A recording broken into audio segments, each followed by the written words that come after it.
ನಮಸ್ಕಾರ ಸ್ನೇಹಿತರೆ, welcome to V study mate YouTube channel. ನಾನು ವೆಂಕಟೇಶ್ ಪಾಟೀಲ್ ಅಂತ. ಯಾರೆಲ್ಲ ನನ್ನ V study mate YouTube channel subscribe ಮಾಡಿರೋ ಪ್ಲೀಸ್ ಸಬ್ಸ್ಕ್ರೈಬ್ ಮಾಡಿ, ಹಾಗೆ ಬೆಲ್ ಬಟನ್ ಒತ್ತುವ ಮುಖಾಂತರ ಯಾವತ್ತೂ ಕೂಡ ನನ್ನ ಒಂದು ವಿಡಿಯೋಗಳಿಗೆ ನೋಟಿಫೈ ಆಗಿ. ಇವತ್ತು ಕೂಡ ಒಂದು ಇಂಪಾರ್ಟೆಂಟ್ ಕ್ಲಾಸ್ಗಳನ್ನ ಡಿಸ್ಕಸ್ ಮಾಡ್ತಾ ಹೋಗೋಣ. ಅದು ನಿಮಗೆಲ್ಲ ಗೊತ್ತಿರುವಂತೆ ರೀಸೆಂಟ್ ಆಗಿ ಮಣಿಪುರದಲ್ಲಿ ಏನಂದ್ರೆ ರಾಷ್ಟ್ರಪತಿಯವರು ರಾಷ್ಟ್ರಪತಿ ಆಳ್ವಿಕೆ ಅಥವಾ ಪ್ರೆಸಿಡೆಂಟ್ ರೂಲ್ ಅನ್ನ ಪ್ರೊಕ್ಲಮೇಷನ್ ಮಾಡಿದ್ದಾರೆ, ಘೋಷಣೆ ಮಾಡಿದ್ದಾರೆ. ಹಾಗಾಗಿ ಈ ಒಂದು ಟಾಪಿಕ್ ನಾವು ಏನ್ ಮಾಡ್ತೀವಿ ಅಂದ್ರೆ ಇಂಡಿಯನ್ ಪಾಲಿಟಿ ಮತ್ತೆ ಕಾನ್ಸ್ಟಿಟ್ಯೂಷನ್ ಬರುವಂತ ವೆರಿ ಇಂಪಾರ್ಟೆಂಟ್ ಟಾಪಿಕ್ ಅಂತ ಹೇಳ್ಬೋದು. ಹಾಗಾಗಿ ಇದು ಈ ಒಂದು ಟಾಪಿಕ್ ಇದೆಯಲ್ಲ, UPSC, KPSC, ಆಮೇಲೆ PSI, PDO ಉಳಿದಂತ ಎಲ್ಲ ಎಕ್ಸಾಮ್ಗಳಲ್ಲಿ ಕೂಡ ಕೇಳುವಂತ ಒಂದು ಇಂಪಾರ್ಟೆಂಟ್ ಟಾಪಿಕ್ ಅಂತ ಹೇಳ್ತೀವಿ. ಹಾಗಾಗಿ ಇವತ್ತಿನ ಕ್ಲಾಸ್ ಅಲ್ಲಿ ಈ ಟಾಪಿಕ್ ಸಂಬಂಧಪಟ್ಟಂತೆ ಡೀಟೇಲ್ ಆಗಿ ಡಿಸ್ಕಸ್ ಮಾಡ್ತಾ ಹೋಗೋಣ. Once again welcome to the class.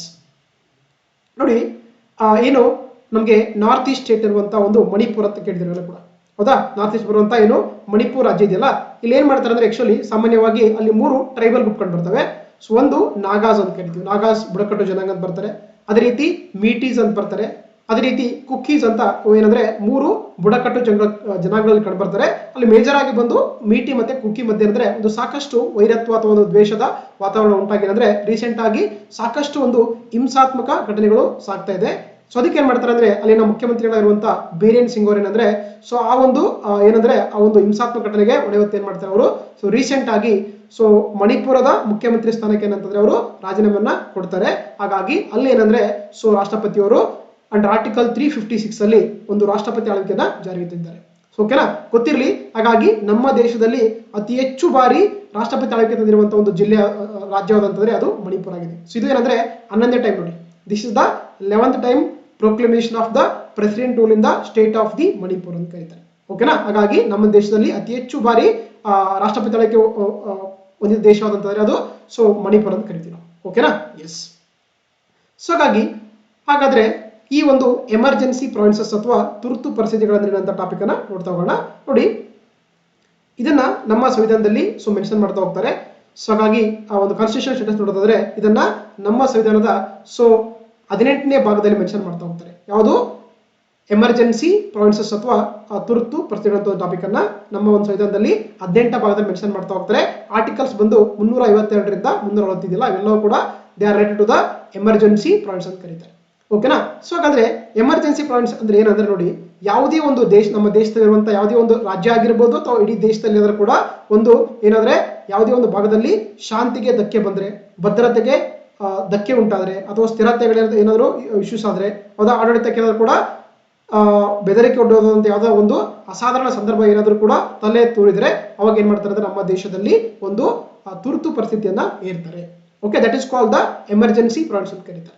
ಅದೇ ರೀತಿ ನೋಡಿ, ಏನು ಈ ಎಮರ್ಜೆನ್ಸಿ ಪ್ರಾವಿನ್ಸ್ ಅಂತ ಒಂದು ಟಾಪಿಕ್ ಇದೆಯಲ್ಲ, ಚಾಪ್ಟರ್ ಇದೆಯಲ್ಲ, ಇದನ್ನ ಏನ್ ಮಾಡ್ತಾರೆ ನಮ್ಮ ಒಂದು ಸಂವಿಧಾನ ರಚನೆಕಾರರು government of India act of the 1935 ಅಥವಾ ಭಾರತ ಸರ್ಕಾರ ಕಾಯ್ದೆ 1935 ಇದೆಯಲ್ಲ, ಅಲ್ಲಿಂದ ಏನಂದ್ರೆ ಈ ಒಂದು ಎಮರ್ಜೆನ್ಸಿ ಪ್ರಾವಿನ್ಸ್ ಅನ್ನುವಂತ ಒಂದು ಟಾಪಿಕ್ ಅನ್ನ ಅಥವಾ ಏನಂದ್ರೆ ಸ್ಫೂರ್ತಿಯನ್ನು ಪಡ್ಕೊಂಡು ಏನ್ ಮಾಡ್ತಾರೆ ಅಂದ್ರೆ ಅದು ಕೂಡ ನಮ್ಮ ಸಂವಿಧಾನದಲ್ಲಿ ಈಗ ಪ್ರೆಸೆಂಟ್ ಆಗಿ ಇರುವಂತದ್ದಾಗಿದೆ.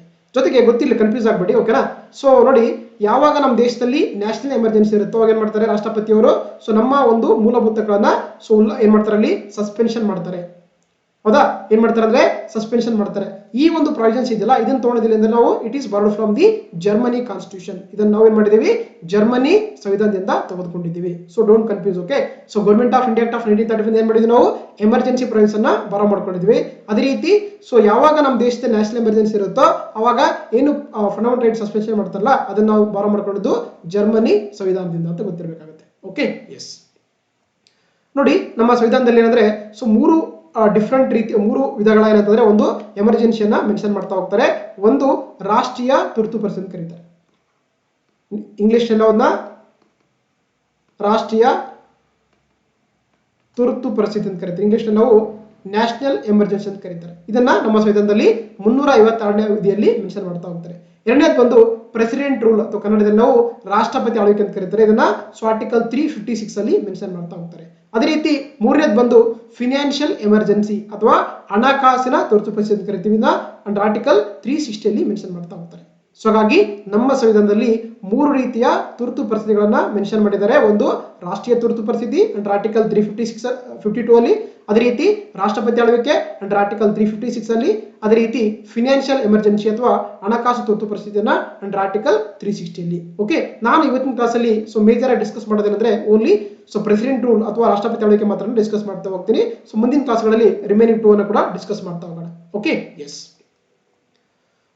ನಿಮಗೆಲ್ಲ ಗೊತ್ತಿರೋದಂದ್ರೆ ರೀಸೆಂಟ್ ಆಗಿ ಮಣಿಪುರದಲ್ಲಿ ರಾಷ್ಟ್ರಪತಿಯವರು ರಾಷ್ಟ್ರಪತಿ ಆಳ್ವಿಕೆ ತಂದಿದ್ದಾರೆ under article 356 of the Indian constitution.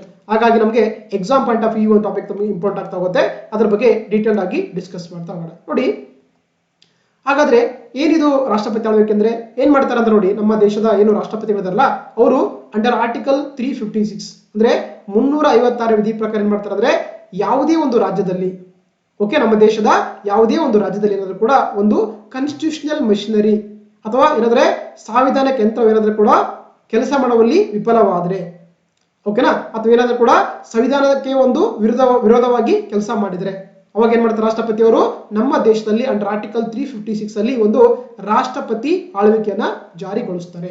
ಅರ್ಥ ಆಯ್ತಾ? 356 ಪ್ರಕಾರ ಯಾವುದೇ ಒಂದು ರಾಜ್ಯದಲ್ಲಿ ಏನಾದ್ರೂ ಕೂಡ ಆ ರಾಜ್ಯ ಸರ್ಕಾರ ಒಂದು ಸಂವಿಧಾನದ ವಿರೋಧವಾಗಿ ಕೆಲಸ ಮಾಡಿದ್ರೆ ಅಂತ ಟೈಮಲ್ಲಿ ಏನ್ ಮಾಡ್ತಾರೆ ರಾಷ್ಟ್ರಪತಿಯವರು ಅಂಡರ್ ಆರ್ಟಿಕಲ್ 356 ಅಲ್ಲಿ ರಾಷ್ಟ್ರಪತಿ ಆಳ್ವಿಕೆಯನ್ನ ಜಾರಿಗೆ ತರ್ತಾರೆ. ಓಕೆನಾ, ಎಸ್. ಹಾಗಾದ್ರೆ ಜಾರಿಗೆ ತಂದಾಗ ಏನಾಗುತ್ತೆ ನೋಡಿ, ಯಾವಾಗ ಒಂದು ರಾಜ್ಯದಲ್ಲಿ ರಾಷ್ಟ್ರಪತಿ ಆಳ್ವಿಕೆ ಜಾರಿಗೆ ಬರುತ್ತೆ ಅವಾಗ ಏನಾಗುತ್ತೆ ಅಂದ್ರೆ ಆ ಒಂದು ಸ್ಟೇಟ್ ಗೌರ್ಮೆಂಟ್ ನ ಒಂದು ಏನು ಅಟಾನಮಿ ಅಥವಾ ಏನು ಒಂದು ಸ್ವಾಯತ್ತ ಇರುತ್ತಲ್ಲ ಅದೇನ್ ಮಾಡುತ್ತೆ ಒಂದು ಅಮಾನತುಗೊಳಿಸ್ತಾರೆ. ಅದೇನ್ ಮಾಡ್ತಾರೆ ಅಂದ್ರೆ ಆಕ್ಚುಲಿ ಸಸ್ಪೆಂಡ್ ಮಾಡ್ತಾರೆ. ಆವಾಗ ಆ ಪವರ್ಸ್ ಯಾರು ಎಂಜಾಯ್ ಮಾಡ್ತಾರೆ ಅಂದ್ರೆ ಆವಾಗ ಅದನ್ನ ಕೇಂದ್ರ ಸರ್ಕಾರ ಆ ಎಲ್ಲ ಅಧಿಕಾರಗಳನ್ನ ಆ ಕಾರ್ಯಗಳನ್ನ ಏನ್ ಮಾಡುತ್ತೆ, ಕೇಂದ್ರ ಸರ್ಕಾರ ನೇರವಾಗಿ ಅಲ್ಲಿಂದನೇ ಆ ರಾಜ್ಯದ ಮೇಲ್ಗಡೆ ಅಧಿಕಾರವನ್ನ ಚಲಾಯಿಸ್ತಾ ಹೋಗುತ್ತೆ. ಆವಾಗ ಏನಂದ್ರೆ ಆ ಒಂದು ಸ್ಟೇಟ್ ಗೌರ್ಮೆಂಟ್ ತನ್ನ ಒಂದು ಸ್ವಾಯತ್ತೆಯನ್ನ ತಾತ್ಕಾಲಿಕವಾಗಿ ಏನ್ ಮಾಡ್ತಾರೆ ಅಂದ್ರೆ ಅಮಾನತುಗೊಳಿಸಿರ್ತಾರೆ. That is the president rule ಅಂತ ಕರೀತಾರೆ. ಓಕೆ, ಹಾಗಾಗಿ ಈ ಪ್ರೆಸಿಡೆಂಟ್ ರೂಲ್ ಇದೆಯಲ್ಲ ಇದನ್ನ ಹಲವಾರು ಹೆಸರುಗಳಿಂದ ಕೂಡ ಕರೀತಾ ಹೋಗ್ತಾರೆ. It is also called the state emergency ಅಂತ ಕರೀತಾರೆ. ಇದನ್ನ ರಾಜ್ಯ ತುರ್ತು ಪರಿಸ್ಥಿತಿ ಅಂತ ಕರೀತಾರೆ. ಇದನ್ನ ಕಾನ್ಸ್ಟಿಟ್ಯೂಷನಲ್ ಎಮರ್ಜೆನ್ಸಿ ಅಥವಾ ಸಾಂವಿಧಾನಿಕ ತುರ್ತು ಪರಿಸ್ಥಿತಿ ಅಂತ ಕರೀತಾರೆ, ಅಥವಾ ಗವರ್ನರ್ಸ್ ರೂಲ್ ಅಥವಾ ರಾಜ್ಯಪಾಲರ ತುರ್ತು ಪರಿಸ್ಥಿತಿ ಅಂತ ಕರೀತಾರೆ.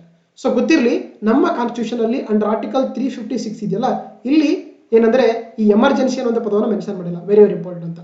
ಹಾಗಾಗಿ ಇದನ್ನ ನಮ್ಮ ಒಂದು ಸಂವಿಧಾನ ಪ್ರಕಾರ ಅಂತಂದ್ರೆ ಆರ್ಟಿಕಲ್ 356 ಅಲ್ಲಿ ಅದನ್ನ ರಾಷ್ಟ್ರಪತಿ ಆಳ್ವಿಕೆ ಅಥವಾ ಪ್ರೆಸಿಡೆಂಟ್ ರೂಲ್ ಅಂತ ಮೆನ್ಷನ್ ಮಾಡಿದ್ದಾರೆ. ಹಾಗಾಗಿ ಆರ್ಟಿಕಲ್ 356 ಅಲ್ಲಿ ಯಾವುದೇ ರೀತಿಯ ಎಮರ್ಜೆನ್ಸಿ ಅನ್ನುವಂಥ ಪದವನ್ನ ಬಳಕೆ ಮಾಡಿಲ್ಲ, ಗೊತ್ತಿರಬೇಕಾಗುತ್ತೆ. ಹಾಗಾದ್ರೆ ಯಾವ ರೀತಿ ರಾಷ್ಟ್ರಪತಿಗೆ ಈ ವಿಷಯ ಗೊತ್ತಾಗುತ್ತೆ ಅಂದ್ರೆ ನೋಡಿ, ಆಕ್ಚುಲಿ ಹೌದಾ, ಯಾವುದೇ ಒಂದು ಸ್ಟೇಟ್ ಅಲ್ಲಿ ಏನಾದ್ರೂ ಕೂಡ ಏನಾದ್ರು ಒಂದು ಏನಾದ್ರೆ ಕಾನ್ಸ್ಟಿಟ್ಯೂಷನ್ ಮೆಷಿನರಿ ಫೇಲ್ ಆದ್ರೆ ಅವಾಗ ಏನಂದ್ರೆ ಅವರು ರಾಜ್ಯಪಾಲರ ವರದಿಯನ್ನ ಏನು ರಾಜ್ಯಪಾಲರು ಕೊಟ್ಟಿರುವಂತ ವರದಿ ಇದೆಯಲ್ಲ ಅದರ ಅಡಿಯಲ್ಲಿ ಕೂಡ ಏನ್ ಮಾಡಬಹುದು ಅವರು ಅಂಡರ್ ಆರ್ಟಿಕಲ್ 356 ಅಲ್ಲಿ ಆ ಒಂದು ರಾಜ್ಯದಲ್ಲಿ ಪ್ರೆಸಿಡೆಂಟ್ ರೂಲ್ ನ ಜಾರಿಗೊಳಿಸಬಹುದು. ಇಲ್ಲಾಂದ್ರೆ ಅವ್ರಿಗೆ ಇನ್ಫಾರ್ಮೇಶನ್ ಗೊತ್ತಾದ್ರೆ ಅವಾಗ ಕೂಡ ಅಂದ್ರೆ ಸೋಯಿತಾಗಿ ಕೂಡ ಏನಂದ್ರೆ ಅವ್ರು ಏನ್ ಮಾಡಬಹುದು ಒಂದು ರಾಜ್ಯದಲ್ಲಿ ರಾಷ್ಟ್ರಪತಿ ಆಳ್ವಿಕೆಯನ್ನ ಏನಂದ್ರೆ ಜಾರಿಗೆ ತರಕ್ಕೆ ಅವರಿಗೆ ಅಧಿಕಾರ ಇರುವಂತದ್ದು. ಓಕೆನಾ, ಎಸ್. ನೆಕ್ಸ್ಟ್ ನೋಡ್ತಾ ಹೋಗೋಣ. ನೋಡಿ, ವಿಶೇಷವಾಗಿ ಈ ಪ್ರೆಸಿಡೆಂಟ್ ರೂಲ್ ಇದೆಯಲ್ಲ ಇದಕ್ಕೆ ಸಂಬಂಧಪಟ್ಟಂತೆ 4 ಆರ್ಟಿಕಲ್ಗಳು ವಿಧಿಗಳು ತುಂಬಾ ಇಂಪಾರ್ಟೆಂಟ್ ಆಗ್ತಾ ಹೋಗುತ್ತೆ, ಅದು ನೋಡ್ತಾ ಹೋಗೋಣ. ನೋಡಿ, ಫಸ್ಟ್ ನೋಡ್ತಾ ಹೋಗೋಣ ಆರ್ಟಿಕಲ್ 355 ಇರುತ್ತೆ ನೋಡಿ. ಫಸ್ಟ್ ಆರ್ಟಿಕಲ್ ನೋಡ್ತಾ ಹೋಗೋಣ 355ನೇ ವಿಧಿ ಏನ್ ಹೇಳುತ್ತೆ ಅಂದ್ರೆ ನೋಡಿ, duty of the union to protect the states against the external aggression and internal disturbance ಅಂತ ಕರೀತಾರೆ. ಅಂದ್ರೆ ಏನ್ 355ನೇ ವಿಧಿ ಇದೆಯಲ್ಲ ಇದೇನ್ ಹೇಳುತ್ತೆ ಅಂದ್ರೆ ಯಾವುದೇ ಒಂದು ರಾಜ್ಯಗಳಲ್ಲಿ ಏನಾದ್ರೂ ಕೂಡ ಒಂದು ಬಾಯ ದಾಳಿ ಆದ್ರೆ ಅಥವಾ ಆಂತರಿಕ ದಂಗೆಗಳಾದ್ರೆ ಸವಾಗ ಏನ್ ಮಾಡ್ಬೇಕಾಗುತ್ತೆ ಸೆಂಟ್ರಲ್ ಗೌರ್ಮೆಂಟ್ ಅದನ್ನ ತಡೆದು ಆ ರಾಜ್ಯವನ್ನ ಪ್ರೊಟೆಕ್ಟ್ ಮಾಡುವಂಥದ್ದು ಕೇಂದ್ರದ ಕೆಲಸ ಅಂತ ಹೇಳುತ್ತೆ article 355 of the Indian constitution. ಅಂದ್ರೆ ಯಾವುದೇ ಒಂದು ರಾಜ್ಯದಲ್ಲಿ ಏನಾದ್ರೂ ಕೂಡ ಆ ರಾಜ್ಯದ ಮೇಲ್ಗಡೆ ಬಾಯ ದಾಳಿ ಆದ್ರೆ ಅಥವಾ ಒಳಗಡೆ ಆಂತರಿಕ ದಂಗೆ ಆದ್ರೆ ಅವಾಗ ಏನ್ ಮಾಡೋಕ್ಕಾಗುತ್ತೆ, ಕೇಂದ್ರ ಸರ್ಕಾರ ಅದನ್ನ ತಡೆಯುವಂಥದ್ದು ಅದರ ಒಂದು ಕರ್ತವ್ಯ ಅಂತ ಹೇಳ್ತಾರೆ under article 355 of the Indian constitution. ಓಕೆನಾ, ಎಸ್. ಅದೇ ರೀತಿ ಆರ್ಟಿಕಲ್ 356 ಈಗ ತಾನೇ ನೋಡಿದೀವಿ, ಏನಂದ್ರೆ ಯಾವುದೇ ಒಂದು ರಾಜ್ಯದಲ್ಲಿ ಏನಾದ್ರೂ ಕೂಡ ಆ ಒಂದು ರಾಜ್ಯ ಸರ್ಕಾರಗಳು ಏನಂತಂದ್ರೆ ಕಾನ್ಸ್ಟಿಟ್ಯೂಷನಲ್ ಮೆಷಿನರಿ ಅಥವಾ ಸಂವಿಧಾನದ ಯಂತ್ರದ ವಿರೋಧವಾಗಿ ಕೆಲಸ ಮಾಡಿದ್ರೆ ಅಥವಾ ಫೇಲ್ ಆಗಿದ್ರೆ ಅವಾಗ ಏನ್ ಮಾಡ್ತಾರೆ ರಾಷ್ಟ್ರಪತಿಯವರು ಆ ಒಂದು ರಾಜ್ಯದಲ್ಲಿ ಒಂದು ಪ್ರೆಸಿಡೆಂಟ್ ರೂಲ್ ನ ಏರಿಕೆ ಮಾಡ್ತಾರೆ under article 356 of the Indian constitution. ಅದೇ ರೀತಿ ಆರ್ಟಿಕಲ್ 357 ಹೇಳುತ್ತೆ ನೋಡಿದ್ರೆ exercise of legislative powers under the proclamation issued under article 356 ಅಂತ ಕರೀತಾರೆ. ನೋಡಿ, ಯಾವಾಗ ಒಂದು ರಾಜ್ಯದಲ್ಲಿ ಏನಾದ್ರೂ ಕೂಡ ಒಂದು ಏನು ಈ ಒಂದು ರಾಷ್ಟ್ರಪತಿ ಆಳ್ವಿಕೆ ಬರುತ್ತಾ ಅವಾಗ ಏನ್ ಮಾಡ್ತಾರೆ ಅಲ್ಲಿರುವಂತಹ ರಾಜ್ಯ ವಿಷಯಗಳಿಗೆ ಏನ್ ಮಾಡುತ್ತೆ ಅಂದ್ರೆ ಸೊ ಕೇಂದ್ರ ಸರ್ಕಾರ ಲಾಗಳನ್ನ ಮಾಡ್ಕೊಳ್ಳೋಕೆ ಒಂದು ಅವಕಾಶ ಇರುತ್ತೆ. ಸೊ ಅದನ್ನ ಆರ್ಟಿಕಲ್ 357 ಅಲ್ಲಿ ಏನಂದ್ರೆ ಪವರ್ಸ್ ಅನ್ನು ಕೊಡ್ತಾ ಹೋಗುತ್ತೆ ಅಂತ ಹೇಳ್ತೀವಿ. ಅದೇ ರೀತಿ article 365 this is also very important ಅಂತ ಹೇಳ್ಬೋದು ನೋಡಿ. ಅಂದ್ರೆ ನೋಡಿ ಯಾವಾಗಾದ್ರೂ ಕೂಡ ಏನ್ ಅಂದ್ರೆ ಕೇಂದ್ರ ಸರ್ಕಾರ ರಾಜ್ಯಗಳಿಗೆ ಏನಂತಂದ್ರೆ ಸೊ ಒಂದು ಡೈರೆಕ್ಷನ್ಗಳನ್ನ ಕೊಡಬಹುದು, ಯಾವುದೇ ಡೈರೆಕ್ಷನ್ಗಳನ್ನ ಕೊಡಬಹುದು. ಅವಾಗ ಏನಾದ್ರೂ ಕೂಡ ರಾಜ್ಯ ಏನಾದ್ರೂ ಕೂಡ ಅದನ್ನ ಸೊ ಪೂರೈಸಲ್ಲ ಅಂತಂದ್ರೆ ಅಥವಾ ಅದನ್ನ ಫೇಲ್ ಆಗಿದ್ರೆ ಅವಾಗ ಏನ್ ಅವಾಗ ಕೂಡ ರಾಷ್ಟ್ರಪತಿಯವರು ಆ ಒಂದು ರಾಜ್ಯದಲ್ಲಿ ರಾಷ್ಟ್ರಪತಿ ಆ ಒಂದು ಆಳ್ವಿಕೆನ ತರಬಹುದು. ಸೊ ಹಾಗಾಗಿ ಸೊ ಈ 4 ಆರ್ಟಿಕಲ್ ಕೂಡ ಇಂಪಾರ್ಟೆಂಟ್ ಆಗ್ತಾ ಹೋಗುತ್ತೆ regarding the president rule in the particular state ಅಂತ ಕರೀತಾರೆ. Okay, yes. ನೆಕ್ಸ್ಟ್ ನೋಡ್ ತಗೋಣ. So parliamentary approval of the president rule ಅಥವಾ ರಾಷ್ಟ್ರಪತಿ ಆಡಳಿತಕ್ಕೆ ಸಂಸತ್ತಿನ ಅನುಮೋದನೆ ನೋಡಿ. ಯಾಕಂದ್ರೆ ನಮ್ಮ ಏನೋ ಒಂದು ಇಂಡಿಯನ್ ಒಂದು ಸಿಸ್ಟಮ್ ಇದೆಯಲ್ಲ ಅದು ಏನಂತಂದ್ರೆ ಪಾರ್ಲಿಮೆಂಟರಿ ಸಿಸ್ಟಮ್ ಅಥವಾ ಸಂಸತ್ತಿನ ಪದ್ಧತಿ ಸರ್ಕಾರ ಆಗಿದೆ. ಹಾಗಾಗಿ ನಮಗೆ ಇಲ್ಲಿ ಸಂಸತ್ತೇ ಬಹಳ ಇಂಪಾರ್ಟೆಂಟ್ ಆಗ್ತಾ ಹೋಗುತ್ತೆ compare to the president of India. President of India just ಒಂದು ಡೆಕೋರೇಟ್ ಆಗಿರ್ತಾರೆ. ಓಕೆನಾ. ನೋಡಿ ಯಾವಾಗ ನಮ್ಮ ದೇಶದಲ್ಲಿ ಅಂಡರ್ ಆರ್ಟಿಕಲ್ 3 ರಾಜ್ಯಗಳಲ್ಲಿ ಆರ್ಟಿಕಲ್ 356 ಪ್ರಕಾರ ರಾಷ್ಟ್ರಪತಿ ಆಳ್ವಿಕೆಯನ್ನು ಜಾರಿ ಮಾಡ್ತಾರೋ ಅವಾಗ ನೋಡೋಕ್ಕಾಗತ್ತೆ. ಸೊ ಯಾವಾಗ ಜಾರಿ ಮಾಡಿದೆ ಅಂತಂದ್ರೆ ವಿತಿನ್ 2 ಮಂತ್ ಅಲ್ಲಿ ಏನ್ ಮಾಡೋಕ್ಕಾಗತ್ತೆ ಪಾರ್ಲಿಮೆಂಟ್ ಆಫ್ ಇಂಡಿಯಾ 2 ತಿಂಗಳೊಳಗಾಗಿ ಆ ಒಂದು ರಾಷ್ಟ್ರಪತಿ ಆಳ್ವಿಕೆಗೆ ಅನುಮೋದನೆ ಕೊಡಬೇಕಾಗ್ತದೆ. Very very important. ಸೊ ಅದಾ ವಿತಿನ್ 2 ಮಂತ್ ಅಲ್ಲಿ ಏನಂತಂದ್ರೆ ಆಕ್ಚುಲಿ 2 ಸದನಗಳು ನೋಡೋಕ್ಕಾಗತ್ತಂದ್ರೆ ಸೊ ಅದಕ್ಕೆ ಅನುಮೋದನೆ ಕೊಡಬೇಕು. ಅಂದ್ರೆ ಲೋಕಸಭೆ ಕೂಡ ಕೊಡಬೇಕಾಗುತ್ತೆ ಸಪರೇಟ್ ಆಗಿ, ಅದೇ ರೀತಿ ಕೂಡ ರಾಜ್ಯಸಭೆ ಕೂಡ ಸಪರೇಟ್ ಆಗಿ ಅನುಮೋದನೆ ಕೊಡಬೇಕಾಗುತ್ತೆ ವಿತಿನ್ 2 ಮಂತ್ಸ್ ಟೈಮ್ ಅಲ್ಲಿ. ಓಕೆನಾ. ಈಗ ಫಾರ್ ಎಕ್ಸಾಂಪಲ್ ಅಂದ್ರೆ ಲೋಕಸಭಾ ಪ್ರೆಸೆಂಟ್ ಆಗಿಲ್ಲಪ್ಪ, ಇವತ್ತು ಯಾವ್ದೋ ಮಣಿಪುರದಲ್ಲಿ ಅಂದ್ರೆ ಘೋಷಣೆ ಮಾಡಿದ್ದಾರೆ, ಪ್ರೆಸೆಂಟ್ ಆಗಿ ಲೋಕಸಭೆ ಇಲ್ಲ, ಡಿಸರ್ವ್ ಆಗಿದೆ. ಅವಾಗ ಏನಂದ್ರೆ ಯಾವಾಗ ಲೋಕಸಭೆ ಹೊಸ ಲೋಕಸಭೆ ಬಂದು ಫಸ್ಟ್ ಏನ್ ಸೆಷನ್ ಆಗುತ್ತೋ ಅವಾಗ ಅಂದ್ರೆ ವಿತಿನ್ 30 ಡೇಸ್ ಒಳಗೆ ಏನಂತಂದ್ರೆ ಆ ಒಂದು ರಾಷ್ಟ್ರಪತಿ ಒಂದು ಏನಂದ್ರೆ ರಾಷ್ಟ್ರಪತಿ ಆಳ್ವಿಕೆಗೆ ಅನುಮೋದನೆ ಕೊಡಬೇಕಾಗ್ತದೆ. ಓಕೆನಾ, ಎಸ್. ಜೊತೆಗೆ ಏನು ಈ ಅನುಮೋದನೆ ಇದೆಯಲ್ಲ ಇದನ್ನ ಲೋಕಸಭೆ ಮತ್ತು ರಾಜ್ಯಸಭೆಗಳಲ್ಲಿ ಪ್ರತ್ಯೇಕವಾಗಿ ಕೊಡಬೇಕಾಗತ್ತೆ. ಸೊ ಅಲ್ಲಿ ಕೊಡಬೇಕಾದ್ರೆ ಅಂದ್ರೆ ಅವರು they follow the simple majority. Very important ಅಂತ. ಆ ಸದನಗಳಲ್ಲಿ ಅಂತಂದ್ರೆ ಅವರು ಸರಳ ಬಹುಮತ ಮುಖಾಂತರ ಏನಂತಂದ್ರೆ 2 ಸದನಗಳು ಸಪರೇಟ್ ಆಗಿ ಅನುಮೋದನೆ ಕೊಡಬೇಕಾಗುತ್ತೆ, ಆ ಬಿಲ್ ಅನ್ನ ಪಾಸ್ ಮಾಡೋಕ್ಕಾಗುತ್ತೆ. ಓಕೆನಾ. ಹಾಗಾಗಿ ಏನಂದ್ರೆ ಸಿಂಪಲ್ ಮೆಜಾರಿಟಿ ಅಂತ ಗೊತ್ತಿದಲ್ಲ ಏನಂದ್ರೆ ಸೊ ಅಲ್ಲಿ ಸಿಂಪಲ್ ಮೆಜಾರಿಟಿ ಅಂದ್ರೆ 50% of members present and voting ಅಂತ ಕರೀತಾರೆ. ಅಂದ್ರೆ ಯಾರೆಲ್ಲ ಪ್ರೆಸೆಂಟ್ ಆಗಿರ್ತಾರೆ ಅದರಲ್ಲಿ 50% ಮೆಂಬರ್ಸ್ ಅಂದ್ರೆ ಓಟ್ ಹಾಕಿದ್ರೆ ಏನಾಗುತ್ತೆ ಅದು ಸಿಂಪಲ್ ಮೆಜಾರಿಟಿ ಮುಖಾಂತರ ಆ ಒಂದು ರೆಸೊಲ್ಯೂಷನ್ ಪಾಸ್ ಆಗ್ತಾ ಹೋಗುತ್ತೆ, ಆ ಪ್ರೊಕ್ಲಮೇಷನ್ ಪಾಸ್ ಆಗ್ತಾ ಹೋಗುತ್ತೆ. Okay, S. ಸೊ ಹಾಗಾದ್ರೆ ಒಂದ್ಸಲ ರಾಷ್ಟ್ರಪತಿಯವರು ಏನಾದ್ರು ನಮ್ಮ ರಾಜ್ಯದ ದೇಶದಲ್ಲಿ ರಾಷ್ಟ್ರಪತಿ ಆಳ್ವಿಕೆ ಜಾರಿಗೆ ತಂದ್ರೆ ಅದು ಎಷ್ಟು ದಿನಗಳ ಕಾಲ ಇರುತ್ತೆ? What is the duration of the president rule ಅಥವಾ ರಾಷ್ಟ್ರಪತಿ ಆಳ್ವಿಕೆಯ ಅವಧಿ ಎಷ್ಟು ಇರುತ್ತೆ ನೋಡ್ತಾ ನೋಡಿ. ಸೊ ಯಾವಾಗ ಅಂದ್ರೆ ಪಾರ್ಲಿಮೆಂಟ್ ಆಫ್ ಇಂಡಿಯಾ ಒಂದ್ಸಲ ಈ ಪ್ರೆಸಿಡೆಂಟ್ ರೂಲ್ ಅನ್ನ ಏನಂದ್ರೆ ಅನುಮೋದನೆ ಕೊಡುತ್ತೋ ಅದಂದ್ರೆ ಏನಾಗುತ್ತೆ ಅದು ಕಂಟಿನ್ಯೂಸ್ ಆಗಿ 6 ಮಂತ್ ಆಗೇ ಇರುತ್ತೆ. 6 ಮಂತ್ ಅದು ವ್ಯಾಲಿಡಿಟಿ ಇರುತ್ತೆ. ಸೊ ಅರ್ಥ ಆಯ್ತಾ? ಯಾವಾಗ ನಮ್ಮ ದೇಶದಲ್ಲಿ ಒಂದು ರಾಜ್ಯದಲ್ಲಿ ರಾಷ್ಟ್ರಪತಿ ಆಳ್ವಿಕೆ ತರ್ತಾರೋ ಅವಾಗ ಅಂದ್ರೆ ಸೊ ಅದು ಯಾವಾಗ ಪಾರ್ಲಿಮೆಂಟ್ ಆಫ್ ಇಂಡಿಯಾ ಏನೋ ಒಂದು ಅಪ್ರೂವಲ್ ಕೊಡುತ್ತಲ್ಲ ಅದು 6 ಮಂತ್ ವರೆಗೂ ಕೂಡ ಹಾಗೆ ಅದು ಕಂಟಿನ್ಯೂ ಆಗಿರುತ್ತೆ. ಸೊ ನೆಕ್ಸ್ಟ್ ಬೇಕಾದ್ರೆ ಮತ್ತೆ ಏನಂದ್ರೆ ಮತ್ತೆ 2 ವರ್ಷಗಳು ಕೂಡ ಸೊ ಅಗೇನ್ ಸೇಮ್ ಸಿಂಪಲ್ ಮೆಜಾರಿಟಿಲಿ ಮತ್ತೆ ಅದನ್ನ ರೆಟಿಫೈ ಮಾಡೋಕ್ಕಾಗುತ್ತೆ. ಓಕೆನಾ. ಸೊ ಹಾಗಂದ್ರೆ ನೋಡಿ ಪ್ರತಿ 6 ತಿಂಗಳಿಗೊಮ್ಮೆ ಸಂಸತ್ತಿನ ಅನುಮೋದನೆಯೊಂದಿಗೆ ಏನಂದ್ರೆ ರಾಷ್ಟ್ರಪತಿ ಆಡಳಿತ ಏನಂದ್ರೆ ಗರಿಷ್ಠವಾಗಿ 3 ವರ್ಷಗಳ ಕಾಲ ವಿಸ್ತರಿಸಬಹುದು ಅಂತ ಕರೀತಾರೆ. ಅಂದ್ರೆ ಎವ್ರಿ 6 ಮಂತ್ಗೆ 2 ಸದನಗಳು ಅಪ್ರೂವ್ ಕೊಡಬೇಕಾಗತ್ತೆ. ಮ್ಯಾಕ್ಸಿಮಮ್ ಆಗಿ ಅದನ್ನ 3 ವರ್ಷ ಮಾತ್ರನೇ ಎಕ್ಸ್ಟೆಂಡ್ ಮಾಡಬಹುದು, ಅದಕ್ಕಿಂತ ಜಾಸ್ತಿ ಮಾಡೋಕ್ಕೆ ಅಧಿಕಾರ ಇಲ್ಲ. ಓಕೆನಾ. ಅಂದ್ರೆ ಯಾವುದೇ ಒಂದು ರಾಜ್ಯದಲ್ಲಿ ರಾಷ್ಟ್ರಪತಿ ಆಳ್ವಿಕೆಯನ್ನ ಗರಿಷ್ಠವಾಗಿ 3 ವರ್ಷಗಳ ಕಾಲ ಮಾತ್ರನೇ ಅದನ್ನ ವಿಸ್ತರಣೆ ಮಾಡಬಹುದು, ಅದಕ್ಕಿಂತ ಜಾಸ್ತಿ ಇಲ್ಲ ಅಂತ. ಆದ್ರೆ ಪ್ರತಿ 6 ಮಂತ್ ಕೂಡ ಪಾರ್ಲಿಮೆಂಟ್ ನ 2 ಸದನಗಳ ಮುಖಾಂತರ ಅದಕ್ಕೆ ಅನುಮೋದನೆ ಕೊಡಬೇಕಾಗ್ತದೆ. ಓಕೆನಾ, ಎಸ್. ಜೊತೆಗೆ ನೋಡಿ ಇದನ್ನ ಕೆಲವೊಂದು 2 ವಿಷಯಗಳನ್ನ ಹೊಸದಾಗಿ ಸೇರಿಸ್ತಾರೆ. ಯಾವಾಗಂದ್ರೆ ಅದು 44ನೇ ಸಂವಿಧಾನ ತಿದ್ದುಪಡಿ ಕಾಯ್ದೆ 1978ರಲ್ಲಿ 2 ವಿಷಯಗಳನ್ನ ಸೇರಿಸ್ತಾರೆ. ಅಂದ್ರೆ ಯಾವಾಗ ಒಂದು ರಾಜ್ಯದಲ್ಲಿ ರಾಷ್ಟ್ರಪತಿ ಆಳ್ವಿಕೆ ತರ್ತಾರೋ ಏನಂದ್ರೆ ಸೊ ಅದನ್ನ 6 ಮಂತ್ ಅಲ್ಲ 1 ಇಯರ್ ಕೂಡ ಎಕ್ಸ್ಟೆಂಡ್ ಮಾಡ್ಕೊಳ್ಳೋಕೆ ಅವಕಾಶ ಇರುತ್ತೆ. ಅದು 2 ಸಂದರ್ಭಗಳಲ್ಲಿ.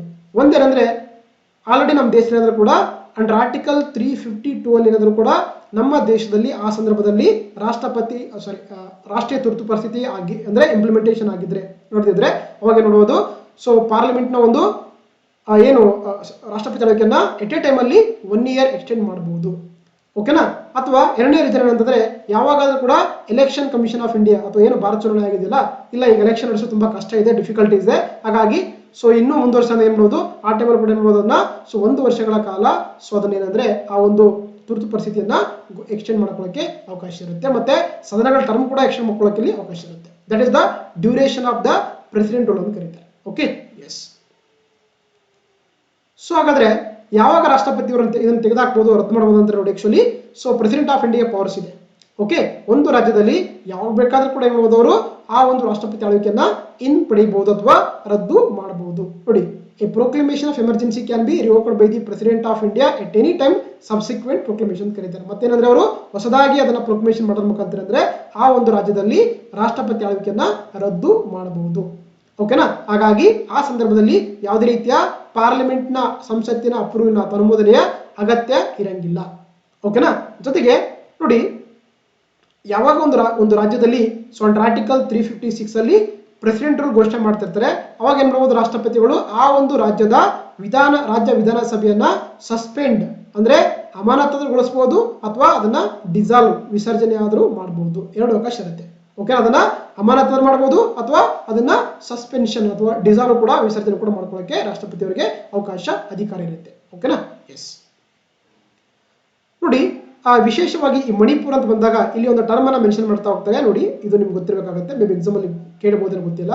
ಸೊ ಒಂದು ಟರ್ಮ್ ಮೆನ್ಷನ್ ಮಾಡ್ತಾ ಹೋಗ್ತಾರೆ, ಅದನ್ನ ನಾವು ಏನಂತ ಕರಿತಾರೆ ನೋಡಿ ಅಂದ್ರೆ ಸಸ್ಪೆಂಡೆಡ್ ಅನಿಮೇಷನ್ ಅಂತ ಕರೀತಾರೆ. ವೆರಿ ಇಂಪಾರ್ಟೆಂಟ್ ಅಂತ ಏನೇನು ಟರ್ಮ್ ಯೂಸ್ ಮಾಡ್ತಾ ಹೋಗ್ತಾರೆ ಅದನ್ನ ಸಸ್ಪೆಂಡೆಡ್ ಅನಿಮೇಷನ್ ಅಂತ ಕರೀತಾರೆ. ಏನ್ ಹಿಂಗಂದ್ರೆ ನೋಡಿ, ಏನಂದ್ರೆ ರೀಸೆಂಟ್ ಏನ್ ಮಾಡಿದ್ರು ದ್ರೌಪದಿ ಮುರ್ಮು ಅವರು ಮಣಿಪುರದಲ್ಲಿ ಅಂಡರ್ ಆರ್ಟಿಕಲ್ 356 ಅಲ್ಲಿ ಏನಂತಂದ್ರೆ ರಾಷ್ಟ್ರಪತಿ ಆಳ್ವಿಕೆಯನ್ನ ಘೋಷಣೆ ಮಾಡಿದ್ದಾರೆ. ಹೌದಾ, ನೋಡಿ, A assembly has not been, ಆದ್ರೆ ಅಲ್ಲಿ ಇರುವಂತ ಏನು ವಿಧಾನಸಭೆ ಇದೆಯಲ್ಲ, ಮಣಿಪುರ ರಾಜ್ಯ ವಿಧಾನಸಭೆ ಇದೆಯಲ್ಲ, ಅದನ್ನ ಏನ್ ಮಾಡಿದ್ರೆ ದ್ರೌಪದಿ ಮುರ್ಮು ಅವರು ಸಸ್ಪೆಂಡ್ ಮಾಡಿಲ್ಲ, ಡಿಸಾಲ್ವ್ ಮಾಡಿಲ್ಲ, ಏನ್ ಮಾಡಿಲ್ಲ ಅವರು ವಿಸರ್ಜನೆ ಮಾಡಿಲ್ಲ. ಅದನ್ನೇನ್ ಮಾಡಿದ್ರೆ ಜಸ್ಟ್ ಸಸ್ಪೆಂಡ್ ಮಾಡಿದ್ದಾರೆ. ಅದನ್ನ ನಾವು ಸಸ್ಪೆಂಡೆಡ್ ಅನಿಮೇಷನ್ ಅಂತ ಕರೀತಾರೆ. ಅಂದ್ರೆ ಯಾವಾಗ ರಾಷ್ಟ್ರಪತಿಯವರು ಅಂಡರ್ ಆರ್ಟಿಕಲ್ 356 ಅನ್ನ ರದ್ದು ಮಾಡ್ತಾರೋ ಏನಾಗುತ್ತೆ, ಆಟೋಮೆಟಿಕ್ ಆಗಿ ಪ್ರೆಸೆಂಟ್ ಆಗಿರುವಂತ ಏನು ಒಂದು ಅಲ್ಲಿ ಮೆಜಾರಿಟಿ ಪಾರ್ಟಿ ಇದೆಯಲ್ಲ ಅದೇನ್ ಮಾಡಬಹುದು, ಗವರ್ಮೆಂಟ್ ಪರ್ಮಿಷನ್ ಮಾಡಬಹುದು. There is no again election ಮಾಡುವಂತ ಅವಶ್ಯಕತೆ ಇಲ್ಲ. ಅಗೇನ್ ಏನಂದ್ರೆ ವಿತೌಟ್ ಎಲೆಕ್ಷನ್ ಇಲ್ಲದ್ರೆ ಅಲ್ಲಿ ಯಾವ್ದು ಪಾರ್ಟಿ ಮೆಜಾರಿಟಿ ಇದೆ ಅದು ಮತ್ತೆ ಸರ್ಕಾರವನ್ನ ಫಾರ್ಮೇಶನ್ ಮಾಡಬಹುದು. That is called the suspended animation ಅಂತ ಕರೀತಾರೆ. ಅರ್ಥ ಆಯ್ತಾ? ಅಂದ್ರೆ ಪ್ರಸ್ತುತವಾಗಿ ಮಣಿಪುರಲ್ಲಿ ಯಾವಾಗ ರಾಷ್ಟ್ರಪತಿಯವರು ಒಂದು ಆರ್ಟಿಕಲ್ 356 ಅನ್ನ ಹಿಂಪಡ್ಕೋತಾರೋ ಅಥವಾ ರದ್ದು ಮಾಡ್ತಾರೋ ಅವಾಗ ಏನಂದ್ರೆ ಅಲ್ಲಿ ಯಾವ ಪಾರ್ಟಿ ಮೆಜಾರಿಟಿ ಇದೆ ಅದು ಮತ್ತೆ ಸರ್ಕಾರವನ್ನ ರಚನೆ ಮಾಡಬಹುದು. That is called the suspended animation ಕರೀತಾರೆ. ಈ ಟರ್ಮ್ ಅನ್ನ ವಿಶೇಷವಾಗಿ ಈ ಮಣಿಪುರ ಒಂದು ಇದರಲ್ಲಿ ಬಳಸಿರುವಂತಾಗಿದೆ. ಹಾಗಾಗಿ ನಿಮ್ಗೆ ಗೊತ್ತಿರಬೇಕಾಗುತ್ತೆ. S, okay. ಇನ್ನು ಈ ಪ್ರೆಸಿಡೆಂಟ್ ರೂಲ್ ಅಂದ ತಕ್ಷಣ ನಮ್ಗೆ ಒಂದು ಕೇಸ್ ಇಂಪಾರ್ಟೆಂಟ್ ನೆನಪು ಬರುತ್ತೆ. ಅದು SR Bommai versus union of India case ಅಂತ ಕರೀತಾರೆ. 1994 ಬರುತ್ತೆ. ಇದು ಬಹಳ ಇಂಪಾರ್ಟೆಂಟ್ ಅಂತ ಹೇಳ್ಬೋದು ನಾವು ಎಕ್ಸಾಮ್ ಪಾಯಿಂಟ್ ಆಫ್ ಕೂಡ. ನೋಡಿ, ಏನು ಆ ಟೈಮಲ್ಲಿ ನಮ್ಮ ರಾಜ್ಯದ ಕರ್ನಾಟಕ ರಾಜ್ಯದ ಮುಖ್ಯಮಂತ್ರಿಗಳಾಗಿರುವಂತಹ SR ಬೊಮ್ಮಾಯಿ ಸರ್ಕಾರ ಮಾಡ್ತಾರೆ ಅಂದ್ರೆ ಬಿಡಿಸಿ ಅಲ್ಲಿ ಒಂದು ನಮ್ಮ ರಾಜ್ಯದಲ್ಲಿ ಏನಂದ್ರೆ ರಾಷ್ಟ್ರಪತಿ ಆಳ್ವಿಕೆ ತರ್ತಾರೆ. ಅದನ್ನ ಏನ್ ಮಾಡ್ತಾರೆ ಅಂದ್ರೆ ಆಕ್ಚುಲಿ ಸೊ SR ಬೊಮ್ಮಾಯಿ ಅವರು ಸುಪ್ರೀಂ ಕೋರ್ಟ್ ಅಲ್ಲಿ ಚಾಲೆಂಜ್ ಮಾಡ್ತಾರೆ. ಅದಕ್ಕೆ ಪ್ರಕರಣ ಬರುತ್ತೆ. ಅದನ್ನ ನಾವು SR ಬೊಮ್ಮಾಯಿ ವರ್ಸಸ್ ಕೇಂದ್ರ ಸರ್ಕಾರ ಪ್ರಕರಣ 1994 ಅಂತ ಕರೀತಾರೆ. ನೋಡಿ, ಇದರಲ್ಲಿ ಒಂದು ಹಿಸ್ಟಾರಿಕಲ್ ಆಗಿರುವಂತಹ ಜಡ್ಮೆಂಟ್ ಈ ಒಂದು ತೀರ್ಪಲ್ಲಿ ಕೊಡ್ತಾ ಹೋಗ್ತಾರೆ ಸುಪ್ರೀಂ ಕೋರ್ಟ್ ಆಫ್ ಇಂಡಿಯಾ. ಏನ್ ಹೇಳುತ್ತೆ ಅಂದ್ರೆ ಯಾವಾಗ ಅಂಡರ್ ಆರ್ಟಿಕಲ್ 356 ಅಲ್ಲಿ ರಾಷ್ಟ್ರಪತಿಗಳು ಒಂದು ರಾಜ್ಯದಲ್ಲಿ ರಾಷ್ಟ್ರಪತಿ ಆಳ್ವಿಕೆ ತಂದಿರ್ತಾರೋ ಅದು ಏನ್ ಮಾಡ್ಬೋದು, ಸುಪ್ರೀಂ ಕೋರ್ಟ್ ಅಲ್ಲಿ ನೀವು ಅಥವಾ ಜುಡಿಷಿಯರಿಯಲ್ಲಿ ಕ್ವಶನ್ ಮಾಡ್ಕೊಳ್ಳೋಕೆ ಅಧಿಕಾರ ಇದೆ ಅಂತ ಹೇಳ್ತಾರೆ. ಇದಕ್ಕಿಂತ ಮುಂಚೆ ಅದನ್ನ ಅಧಿಕಾರ ಮಾಡಕ್ಕೆ ಅವಕಾಶ ಇರಲಿಲ್ಲ. ಏನಂದ್ರೆ ಇದು ಕೂಡ ಒಂದು ನ್ಯಾಯಾಂಗ ವಿಮರ್ಶೆಯಾಗಿ ಮಾಡ್ಕೊಳ್ಳೋಕೆ ಅವಕಾಶ ಇರುತ್ತೆ. ಹಾಗಾಗಿ ಈ ಒಂದು ವೆರಿ ಇಂಪಾರ್ಟೆಂಟ್ ಅಂತ ಜಡ್ಮೆಂಟ್ ಅನ್ನು ಕೊಡ್ತಾ ಹೋಗ್ತಾರೆ under the SR Bommai versus union of India case of the 1994 ಅಲ್ಲಿ.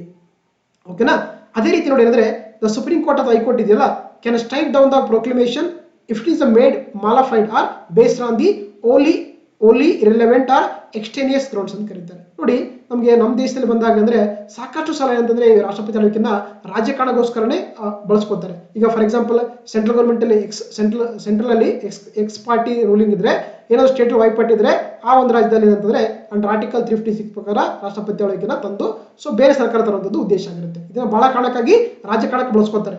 ಅದನ್ನೇ ಸುಪ್ರೀಂ ಕೋರ್ಟ್ ಆಫ್ ಇಂಡಿಯಾ ಅಥವಾ ಹೈಕೋರ್ಟ್ ನೋಡೋದು ಅಂತಂದ್ರೆ ಏನಾದ್ರೂ ಕೂಡ ಆ ತರ ಮಿಸ್ಯೂಸ್ ಮಾಡ್ಕೊಂಡಿದ್ರೆ ಅದನ್ನ ಮತ್ತೆ ಅವರು ರೀಇನ್ಸ್ಟೇಟ್ ಮಾಡ್ಕೊಂಡು ಆ ಒಂದು ಅಲ್ಲಿರುವಂತಹ ಪಾರ್ಟಿಗೆ ಅಧಿಕಾರ ಕೊಡಬಹುದು. ಓಕೆನಾ, ಎಸ್. ಅದೇ ರೀತಿ the power conferred by the article 356 condition ಆಗಿರುವಂತದ್ದಾಗಿದೆ. Is not a absolute power ಅಲ್ಲ ಅಂತ ಹೇಳ್ತಾರೆ. ಯಾರಿಗೆ? ರಾಷ್ಟ್ರಪತಿ ಅವರಿಗೆ. ಅದೇ ರೀತಿ president shall not dissolve the assembly till approved by the parliament ಅಂತ ಕರೀತಾರೆ. ನೋಡಿ, ಸೊ ಏನು ಆರ್ಟಿಕಲ್ 356 ಅಲ್ಲಿ ಒಂದು ರಾಜ್ಯದಲ್ಲಿ ರಾಷ್ಟ್ರಪತಿ ಆಳ್ವಿಕೆ ತಂದಿರ್ತಾರೆ, ಅವಾಗ 2 ಸದನ ಅಪ್ರೂವ್ ಕೊಟ್ಟ ಮ್ಯಾಗ ಮಾತ್ರ ನೀವು ಏನು ಮಾಡಬೇಕು, ಅಲ್ಲಿರುವಂಥ ವಿಧಾನಸಭೆಯನ್ನ ಡಿಸಾಲ್ವ್ ಮಾಡಿ, ವಿಸರ್ಜನೆ ಮಾಡಿ, ಅದಕ್ಕಿಂತ ಮುಂಚೆ ಮಾಡ್ಕೊಳ್ಳೋಕೆ ಅಧಿಕಾರ ಇಲ್ಲ ಅಂತ ಹೇಳ್ತಾರೆ. ಸೊ ಈ ಒಂದು ಕೇಸಲ್ಲಿ ಓಕೆನಾ. ಅದೇ ರೀತಿ centre should issue warning notice to the erring state asking for the reason ಅಂತ ಕರೀತಾರೆ. ಅಂದ್ರೆ ಯಾವುದೇ ಒಂದು ರಾಜ್ಯ ಏನಾದರೂ ಕೂಡ ಕಾನ್ಸ್ಟಿಟ್ಯೂಷನ್ ಅಗೇನ್ಸ್ಟ್ ಆಗಿ ಕೆಲಸ ಮಾಡ್ತಿದ್ರೆ ಅವಾಗ ಏನ್ ಮಾಡ್ರಿ, ಕೇಂದ್ರ ಸರ್ಕಾರ ಆ ಒಂದು ರಾಜ್ಯಕ್ಕೆ ಎಚ್ಚರಿಕೆ ಕೊಡ್ರಿ, ನೀವು ಈ ತರ ತಪ್ಪು ಮಾಡ್ತಾ ಇದ್ರೆ ಅದನ್ನ ತಿದ್ಕೊಡ್ರಿ ಅಂತ ಎಚ್ಚರಿಕೆ ಕೊಡ್ರಿ. ಸುಮ್ಮನೆ ನೀವು ಆ ಒಂದು ರಾಜ್ಯದಲ್ಲಿ ಆರ್ಟಿಕಲ್ 356 ಮುಖಾಂತರ ತರಬೇಡ ಅಂತ ಹೇಳ್ತಾರೆ. ಜಸ್ಟ್ ನೀವು ವಾರ್ನ್ ಮಾಡಿ ಆಮೇಲೆ ಆಕ್ಷನ್ ತಗೊಳ್ರಿ ಅಂತ ಹೇಳ್ತದೆ ಸುಪ್ರೀಂ ಕೋರ್ಟ್ ಆಫ್ ಇಂಡಿಯಾ. ಅದೇ ರೀತಿ once the proclamation is issued the state government has to go, there cannot be 2 governments in the one sphere ಅಂತ ಕರೀತಾರೆ. ಅಂದ್ರೆ ಇವ್ರು ಏನ್ ಹೇಳ್ತಾರೆ ಅಂದ್ರೆ, ಯಾವಾಗ ಒಂದು ರಾಜ್ಯದಲ್ಲಿ ಆರ್ಟಿಕಲ್ 356 ಇರುತ್ತೆ ಅವಾಗ ಏನಂದ್ರೆ ಆ ಸ್ಟೇಟ್ ಗವರ್ಮೆಂಟ್ ಹೋಗ್ಬೇಕು, ಸೆಂಟ್ರಲ್ ಗವರ್ಮೆಂಟ್ ಬರ್ಬೇಕಂದ್ರೆ 2 ಗವರ್ಮೆಂಟ್ ಬರಂಗಿಲ್ಲ, ಓನ್ಲಿ 1 ಗವರ್ಮೆಂಟ್ ಮಾತ್ರ ಮಾಡಕ್ಕೆ ಅಧಿಕಾರ ಮಾಡ್ಬೇಕು ಅಂತ ಹೇಳ್ತಾರೆ ಈ ಒಂದು ಕೇಸಲ್ಲಿ. ಅದೇ ರೀತಿ ಯಾವ್ದಾದ್ರು ಒಂದು ರಾಜ್ಯ ಏನಾದ್ರು ಕೂಡ ಸೊ ಅಲ್ಲಿರುವಂತಹ ಜಾತ್ಯತೀತ ಮೇಲ್ಗಡೆ ಏನಾದ್ರು ಕೂಡ ಸೊ ಅದ್ರ ಅಗೇನೆಸ್ಟ್ ಆಗಿ ಕೆಲಸ ಮಾಡಿದ್ರೆ ಅವಾಗ ಏನ್ ಮಾಡ್ಬೋದು, ಆರ್ಟಿಕಲ್ 356 ಪ್ರಕಾರ ಆ ಒಂದು ಸರ್ಕಾರವನ್ನ ಡಿಸ್ಮಿಸ್ ಮಾಡಕ್ಕೆ ಅಧಿಕಾರ ಅಂತ ಹೇಳ್ತಾ ಹೋಗ್ತಾರೆ. ಓಕೆನಾ. So these are the some important points of the S R. Bommai case of the 1994 ಅಂತ ಕರೀತಾರೆ. ಎಸ್. ಇನ್ನು ಪ್ರೀವಿಯಸ್ ಇಯರ್ ಕ್ವಶನ್ ನೋಡ್ತಾ ಹೋಗೋಣ. ನೋಡಿ, ಒಂದು UPSC 2020 ಒಂದು ಪ್ರಶ್ನೆ ಕೇಳಿದ್ದಾರೆ,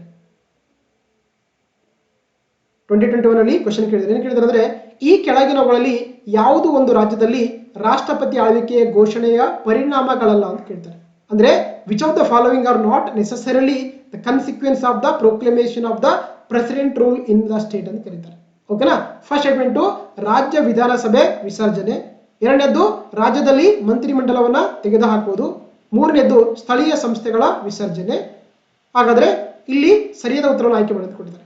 ನೋಡಿ, ಯಾವಾಗ ಒಂದು ರಾಜ್ಯದಲ್ಲಿ ಆರ್ಟಿಕಲ್ 356 ಪ್ರಕಾರ ಪ್ರೆಸಿಡೆಂಟ್ ರೂಲ್ ತಂದಿರ್ತಾರೋ ಆವಾಗ ಈ ಮೂರಲ್ಲಿ ನೆಸೆಸರಿ ಅಲ್ಲ, ಇರದೇ ಇದ್ರೆ ಕೂಡ ಓಕೆ ಅಂತ ಹೇಳ್ತಾರೆ. ಹಾಗಾದ್ರೆ ಯಾವ ವಿಷಯಗಳ ಪರಿಣಾಮ ಅಲ್ಲ ಅಂತ ಕೇಳ್ತಾರೆ. ಹೌದಾ. ನೋಡಿ, ರಾಜ್ಯ ವಿಧಾನಸಭೆ ಅಂದ್ರೆ ವಿಸರ್ಜನೆ ಮಾಡಬಹುದು ಅಥವಾ ಅಮಾನತು ಮಾಡಬಹುದು, ಇಟ್ಸ್ ನಾಟ್ ನೆಸೆಸರಿ ಅಂತ ಕರೀತಾರೆ. ಸೊ ಹಾಗಾಗಿ ಫಸ್ಟ್ ಒನ್ ಕರೆಕ್ಟ್, ಇದು ಪರಿಣಾಮ ಆಗಲ್ಲ ಅಂತ ಕರೀತಾರೆ, ಫಸ್ಟ್ ಒನ್ ರೈಟು.